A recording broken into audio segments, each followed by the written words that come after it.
Hyderabad Alwal PS పరిధిలో దారుణం చోటు చేసుకుంది. తమ కూతుర్ని వేధిస్తున్నాడన్న కోపంతో ప్రదీప్ అనే వ్యక్తి ఇంటిపై యువతి బాబాయ్, తల్లి పెట్రోల్తో దాడికి పాల్పడ్డారు.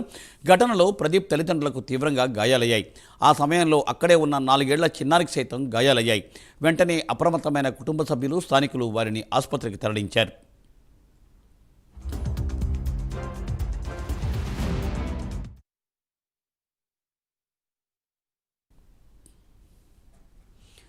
యువతి కుటుంబ సభ్యులు దాడి చేసిన సమయంలో ప్రదీప్ ఇంట్లో లేకపోవడంతో కుటుంబ సభ్యులపై దాడికి దిగారు. ఎంటమాలజీ విభాగంలో పనిచేస్తున్న ప్రదీప్ తమ కుమార్తెను ప్రేమ పేరుతో వేధిస్తున్నాడని యువతి తరఫు బంధువులు చెబుతున్నారు. ఘటనాస్థలిని పరిశీలించిన పోలీసులు కేసును నమోదు చేసుకుని దర్యాప్తు చేస్తున్నారు. ఈ కేసులో అనుమానితుడిని అదుపులోకి తీసుకుని ప్రశ్నిస్తున్నారు.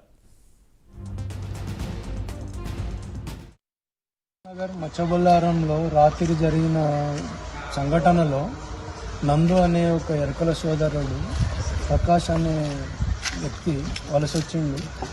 అతను శ్రీకాకుళానికి చెందిన ఆయన, లేబర్ పని చేసుకొని బతుకుతాడు. అతని కొడుకు ప్రేమ వివాహం అని చెప్పేసి నందుకు ఆవేశం వచ్చి వాళ్ళ కూతురు విషయంలో పలుమార్లు వాళ్ళని హెచ్చరించాడంట. హెచ్చరించినా కానీ అది వినిపించుకోలేకపోయిందంట.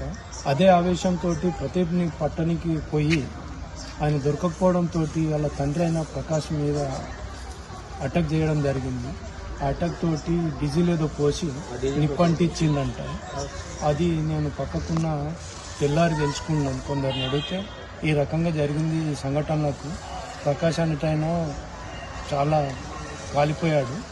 ఆయన తర్వాత పక్క రూమ్లో ఒక పాప ఉంటుంది, చిన్నపిల్ల 4 సంవత్సరాల పాప.